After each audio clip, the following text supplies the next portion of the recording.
లేకపోతే ఈ ధాన్యం కొనాలన్నా కేంద్ర ప్రభుత్వం ముందుకు రావాలి. పంటల కొనుగోలు కూడా ఇందాక ఉత్తమ్ గారు చెప్పినట్టుగా కేంద్ర ప్రభుత్వం యొక్క విధి విధానాలకు అనుగుణంగానే తెలంగాణ రాష్ట్రంలో కూడా భవిష్యత్తు పంటల కొనుగోలు ఉంటాయి. కేంద్ర ప్రభుత్వం యొక్క విధి విధానాలకు అనుగుణంగానే తెలంగాణ రాష్ట్రంలో కూడా భవిష్యత్తు పంటల కొనుగోలు ఉంటాయి. అందుకే ఈనాడు కిషన్ రెడ్డి ఏమన్నాడు మొన్న, చివరి గింజ దాకా కొనాలి, కొనకపోతే కిషన్ రెడ్డి సంగతి చూస్తా, కేంద్ర ప్రభుత్వ సంగతి చూస్తా, ఇది చేస్తా అది చేస్తా అని చెప్పి తీస్మార్ ఖాన్ డైలాగులు కొట్టిండు మొన్నటిదాకా. ఇప్పుడేమంటున్నాడు, లేదు లేదు కేంద్రం మీద యుద్ధం చేస్తా, పొడి చేస్తా, నరికేస్తా అన్నాడు. ఇలా అదేం లేదు, ఆఖరికి నువ్వు ఎంత అంటే అంతనే బాంచనని చెప్పి ఇలా బుడ్డర్ ఖాన్ మాటలు మాట్లాడుతున్నాడు రేవంత్ రెడ్డి.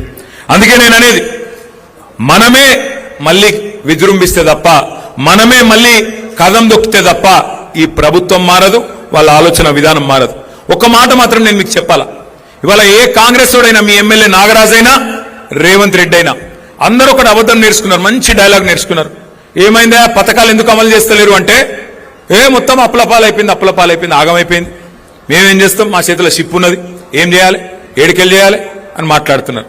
ఒక మాట దయచేసి మీరందరూ కూడా మనసుకి ఎక్కించుకోవాలి, ఊర్లలో చెప్పాలి, చర్చ పెట్టాలి. ఎస్ అనుకుందాం, ఒక్క నిమిషం నువ్వు మీరు చెప్పే అబద్ధం ఒక్క నిమిషం నిజమే అనుకుందాం. కేసీఆర్ అప్పుల పాలు చేసిపోయిండు అంటారు మీరు.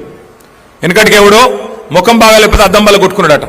అట్లా వీళ్ళు కూడా పాలన చేతగాక, పరిపాలించేది చేతగాక, నడిపే దమ్ము లేక, పథకాలిచ్చే తెలివి లేక ఇలా కేసీఆర్ గారిని బదనాం చేస్తున్నారు. కానీ ఒక నిమిషం మీరు చెప్పేది నిజమే అనుకుందాం, దబ్బన నిజమే అనుకుందాం. ఏం చేసిండు మరి కేసీఆర్ గారు అప్పు చేసి? 2,80,000 కోట్ల అప్పు చేసిండు కేసీఆర్. ఏం చేసిండు అంటే 1,00,000 కోట్ల రూపాయలు రైతుల ఖాతాల్లో డైరెక్ట్ గా వాళ్ళ ఖాతాలలోనే వేసిండు కేసీఆర్. స్వాతంత్ర భారతదేశ చరిత్రలో ఏ నాయకుడు చేయలే. 11 సార్లు రైతు బంధించి 70 లక్షల రైతుల ఖాతాల్లో 73,000 కోట్లు వాళ్ళ ఖాతాల్లోనే డైరెక్ట్ గా, వాళ్ళు అడగకుండా, దరఖాస్తు పెట్టకుండా, దండం పెట్టకుండా, దఫ్తర్ కోకుండా డైరెక్ట్ గా వాళ్ళ ఖాతాల్లో వేసిన ఒకే ఒక్క నాయకుడు కేసీఆర్. 2 సార్లు రుణమాఫీ చేసిండు, లక్ష రెండిటి కలిపితే 29,000 కోట్లు. అంటే ఒక రుణమాఫీ, ఒక రైతు బంధు కలిపితేనే 1,02,000 కోట్లు రైతుల ఖాతాల్లో వేసిన నాయకుడు కేసీఆర్.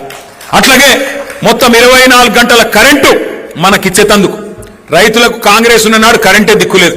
మరి అట్లాంటిది కేసీఆర్ గారు వచ్చిన తర్వాత 50,000 కోట్ల రూపాయలు, సంవత్సరానికి 5,000 కోట్ల రూపాయలు చొప్పున ఉచిత కరెంటుకు రైతులకు ఇవ్వడానికి 50,000 కోట్లు ఖర్చు పెట్టిండు.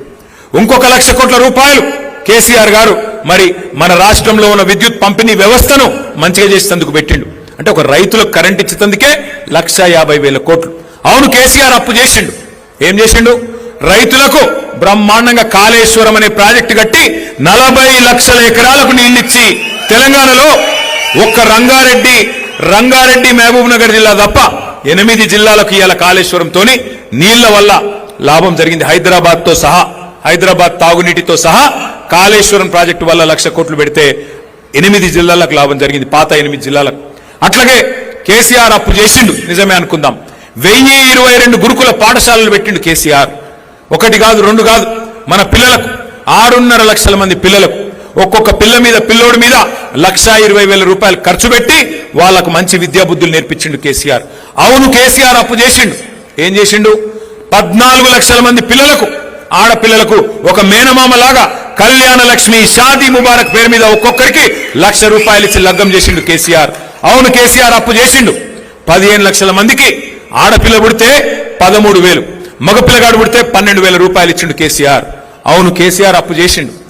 ఏం చేసిండు? 200 రూపాయల పెన్షన్ను 2,000 చేసిండు. 46 లక్షల మందికి పెన్షన్లు ఇచ్చిండు కేసీఆర్. కేసీఆర్ అప్పు చేస్తే ఇంకా చెప్పమంటే ఇంకో గంట చెప్తా. జిల్లాలు కట్టించిండు, కలెక్టరేట్లు కట్టించిండు, కొత్త కమిషనరేట్లు కట్టించిండు, బ్రహ్మాండంగా కొత్త పంచాయతీలు చేసిండు, తాండాలను పంచాయతీలు చేసిండు, కొత్త రెవెన్యూ డివిజన్లు, కొత్త మున్సిపాలిటీలు, కొత్త మండలాలు కేసీఆర్ గిన్ని చేసిండు 10 ఏళ్లలో. నేను రేవంత్ రెడ్డిని అడుగుతున్నా, రైతు వేదికలు కట్టిండు కేసీఆర్.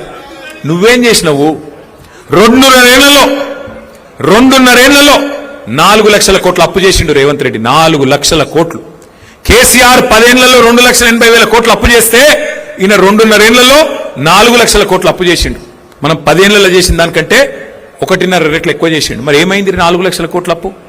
ఎవల జేబులకు పోయింది? రైతు బంధు పెంచినవా? పెన్షన్ పెంచినవా? ఆడపిల్లలకు 2500 ఇస్తాను ఇచ్చినవా?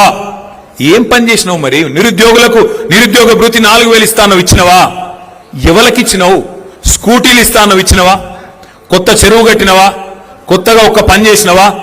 ఎక్కడ పోయి 4 లక్షల కోట్ల అప్పు? మరి ఇక యాడికి పోతున్నాయో గాడికే పోతున్నాయి. అందుకే నేను అనేది, ఇవాళ ధాన్యం కొనవు, యూరియా ఇయ్యవు, రైతు బంధు ఇయ్యవు, ఉద్యోగాలు ఇయ్యవు, పెన్షన్లు పెంచవు, 6 గ్యారంటీలు అమలు చేయవు, 13 డిక్లరేషన్లు పక్కకు పెట్టినావు. కేసీఆర్ దళిత బంధు అంటే దళిత బంధు కాదు, అంబేద్కర్ అభయహస్తం ఇస్తా. కేసీఆర్ 10 లక్షలు ఇస్తే నేను 12 లక్షలు ఇస్తా అంటివి. ఒక్క మనిషికి 12 పైసలు ఇచ్చినవా ఈ రాష్ట్రంలో? దళిత బంధును బొందబెట్టినావు, అంబేద్కర్ అభయహస్తం అన్నావు, ఇచ్చినవా? బీసీలకు సంవత్సరానికి 20,000 కోట్లు ఇస్తా అన్నావు, బీసీ సబ్ ప్లాన్ పెడతా అన్నావు, 5 ఏళ్లలో 1,00,000 కోట్లు ఇస్తా అన్నావు, బీసీలకు ఇచ్చినవా? ఎవరికి ఇచ్చినావు? మైనారిటీ సబ్ ప్లాన్ అంటివి, ఇంకేదో చేస్తా అంటివి, ఏం చేసినావు? ఈ మాట అడిగితే రేవంత్ రెడ్డి గారికి తెలిసిన విద్య ఒకటే, కేసులు పెట్టాలి, ఇబ్బంది పెట్టాలి, కేసీఆర్ ను బదనాం చేయాలి, ఏదో ఒకటి చేసి మొత్తానికైతే ఆగమాగం చేయాలి. కానీ నేననేది ఒకటే, వర్ధన్నపేట అయినా తెలంగాణలోని ఏ పేట అయినా ఇవాళ ప్రజలు ఒకటే టైం కోసం ఎదురు చూస్తా ఉన్నారు. ఎప్పుడు కుర్చీ మడత పెట్టి రేవంత్ రెడ్డిని, కాంగ్రెస్ పార్టీని ఎప్పుడు తరిమి తరిమి తరిమి తరిమి కొట్టాలని చెప్పి ఎదురు చూస్తా ఉన్నారు.